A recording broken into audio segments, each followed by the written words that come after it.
Hi guys, welcome to another video, and I'm back with David Taylor. Hello. And we're going to have a play, and David, I've got a bit of a challenge for you. I like a challenge.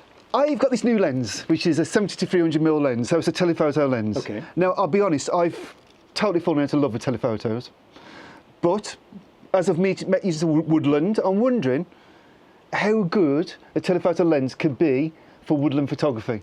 Now, what do you reckon? Oh, I think it's going to be great. Okay. Lots of details. There are a lot of details which are out of reach for a standard lens. I think it's going to be great, yeah. So there you have it, guys. I am going to try and rekindle my telephoto love, and I'm sure David's going to set me right. What lens are you using there? So that's my 40-150 Olympus telephoto. Cool. So we've got micro four thirds, we've got APS-C, we've got some nice big lenses, and we've got a couple of hours before Storm Amy comes in and spoils all of her fun. Yep, she is going to spoil off. Right, so yeah, let's crack on. Okay.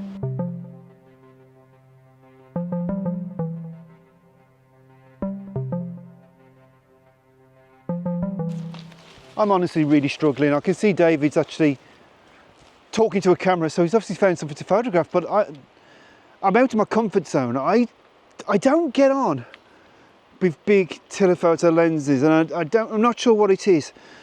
I think for me, the fact that the focusing distance is drastically increased compared to your normal zoom lens as such means that when I'm finding shots, I'm trying to compose them, and I then find I'm having to be up here, and then it's not giving me the look I wanted when I'd prefer to like have a macro lens and be closer to it. And this is one way and this is what I've been thinking about telephotos for a while. I purchased this lens July, I think it was. This is the first time I've used it, and really I think today is going to be the make or break for me of whether I keep a telephoto lens, because I'm quite happy with using a smaller focal length and getting closer to my subjects. I feel like I'm a bit more with it, I feel a bit detached. However, I do know it can be a really useful tool for any kind of photography. I'm sure there will be some kind of shot here, so I just need to start seeing with my telephoto eyes as such. Now, what I've been doing so far is I've been walking around and looking at the leaflet, and what I'm trying to do, I'm trying to start things off nice and simple with, I think, an abstract shot of the forest floor, and I think this will work quite nice for that. Now, I will have to have my tripod quite high, pointing down like that, but you know what, that's okay. That means it's going to save my old knees and give me a nice working distance, and I suppose theoretically I'll compress perspective down a bit more by using longer zoom. So yeah, as I say, I can definitely see the pros of using this kind of lens, but I've got to get past the cons, I think. My first thought this morning was to shoot individual leaves using my telephoto to hone in on sort of individual specimens. But as Jason mentioned, Storm Amy's on the way and the wind has really picked up. So that meant in order to freeze movement, because the leaves are bobbing around quite a lot now, I had to use a really high ISO, which I thought compromised image quality too much. So I'm leaning into the idea that it's very windy and there's a lot of movement, and I'm shooting on long exposure. I found some nice trees over there, which are sort of framed by autumnal leaves. I'm using my telephoto to really simplify the composition. I find woodland really hard in some respects because it's a very chaotic environment, and a telephoto just helps you sort of hone in on particular, individual trees or individual sort of little vignettes and scenes, which I really, really like. I find a wide angle just too much for a woodland at times because there's just so much happening. So yes, I'm using a long exposure. I'm going to try a variety of different exposures. I've got two trunks of trees, and I'm hoping that they're not going to move too much during the exposure, but that the individual branches and the leaves on the branches are going to sort of swirl around them and hopefully give a nice sort of interesting visual contrast with the movement of the leaves, giving a sort of colour wash hopefully, and the really sort of strong, sturdy branches, which will hopefully be pin sharp. I'm going to take that shot now, and I'm sure if it works, Jason will put it on screen and you can judge for yourselves.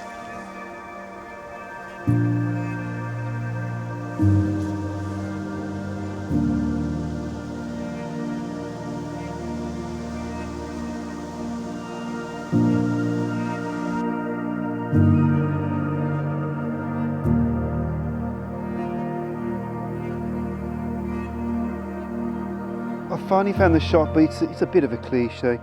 There's a couple of leaves here. There's this one here. It's the first one that caught my eye. quite nice. It's fallen on a green backdrop here. And there's this one over here which hasn't fallen quite as nicely.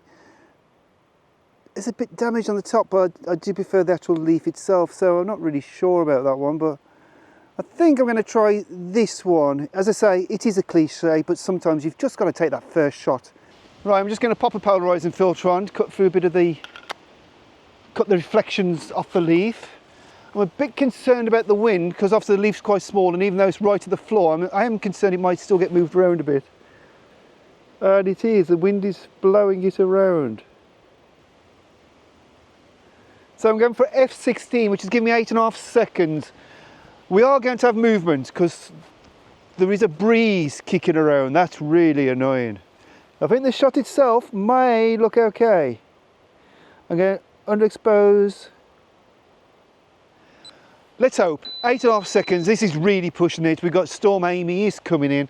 I don't know. I'm not feeling very confident about this shot, to be honest. I think it will be nice if the wind just stays down for 8.5 seconds for me to get it. But it's 8.5 seconds, F16, base ISO of ISO 125. Now obviously I could increase the ISO, but this shot for me is really all about detail. So I need to be able to record the maximum amount of detail within this frame for it to have that impact. So higher ISO might be okay, but if I'm starting to lose a bit of that crisp, beautiful detail, this little leaf, then really it's not the result I'm looking for, and I should just come back on another day.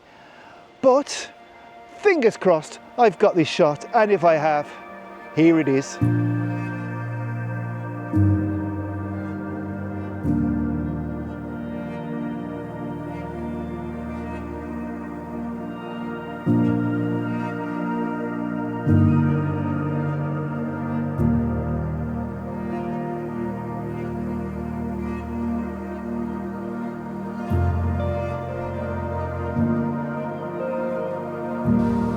I've been trying to find a subject that doesn't bob about in the wind today, and that's been quite tricky. But I found this wonderful little clump of fungi in this old log. So I'm going to use my telephoto to zoom in on some nice details. I'm going to have a look around and see what I can find here. I mean, this isn't a macro lens by any means, but it focuses close enough that I can easily get some really tight crops on the fungi. And of course it does mean I can sort of zoom past all the general sort of litter around the subject. There's a lot of dead grass now. It's obviously autumn, so a lot of leaf litter around. And I'm going to use focus stacking, because I think even with a small aperture, depth of field may be an issue. So I'm going to shoot multiple images at different focus settings and then stack them all together later. And it's quite soft light this morning. It's not sort of direct light, so I don't think there's going to be any issue with contrast, but I might try a few with a reflector as well, just to see whether that adds any more light into the darker recesses of that little hollow. But if the shot works, I'm sure Jason will put it on the screen and you can see for yourself.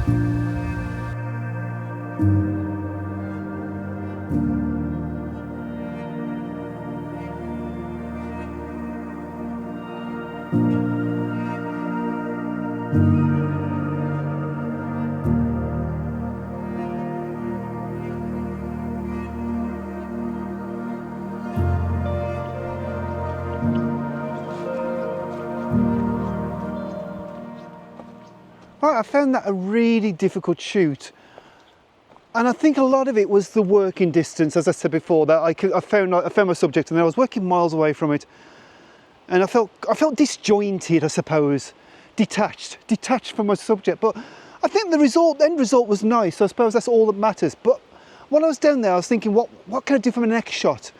And I was thinking about this little wooden structure here, this little wooden hut.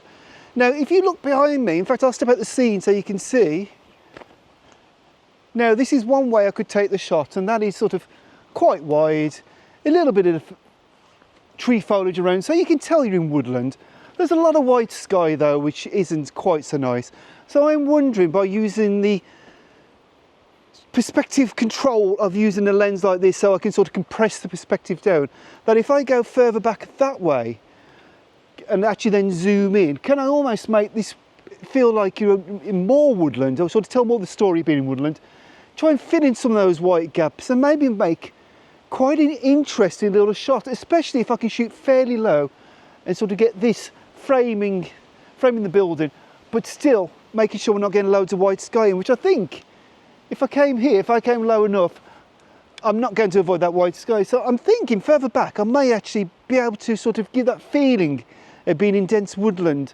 It may actually just be a bit simpler using a tool like this.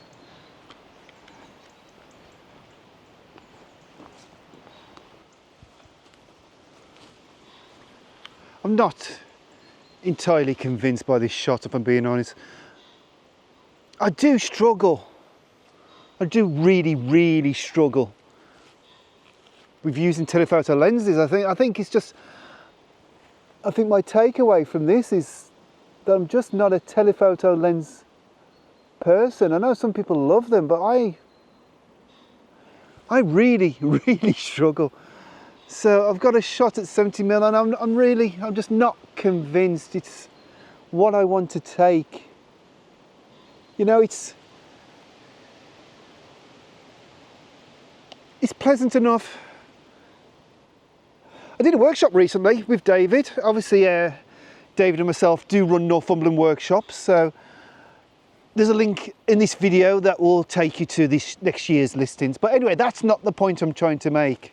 What happened was we ran a workshop and a lady took a photo, and I made the comment. I said, "That's a pleasant shot," and she sort of looked at me as in absolute horror when I said it was a pleasant shot. And I think it got me thinking, because you know what, I feel like I take a lot of shots which are pleasant.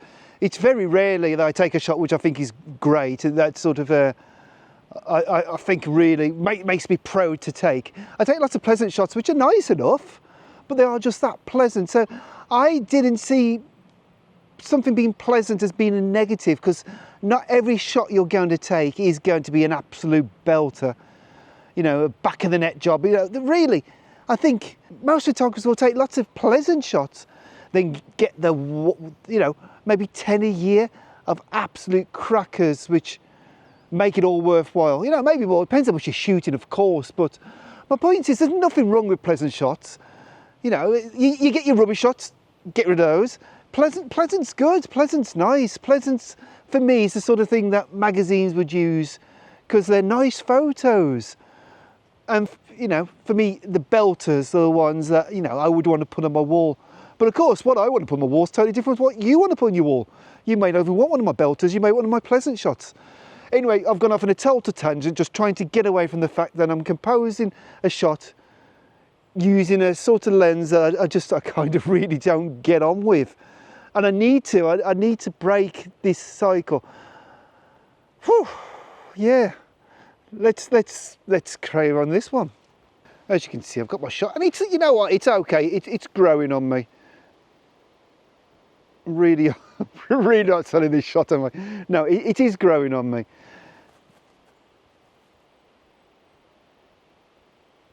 As you can see, the structure is now well and truly within woodland. We've got a tree coming up here. It's okay, it's all right. I think I'd like a little bit of movement in the shot, and I don't know how achievable that's going to be. I am getting 5 seconds f16. I don't need f16. I'll drop it down to f14, 4 seconds, 2 second self timer. Let that whir away.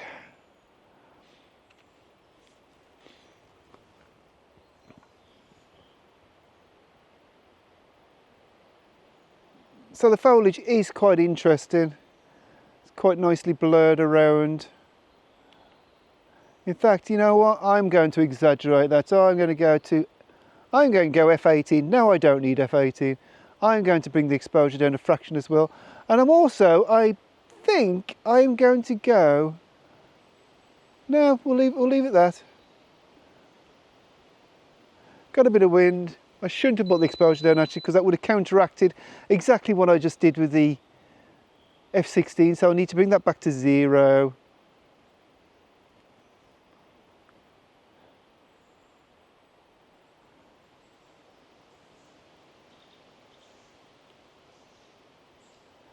Eight seconds, f18. Bit extreme maybe, but got to be movement happening.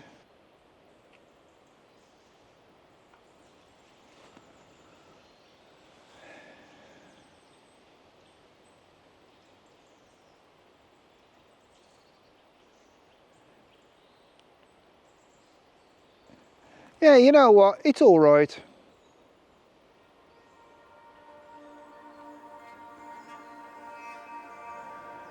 It's not really overly exciting me, but as I say, it's a pleasant enough shot, and here it is.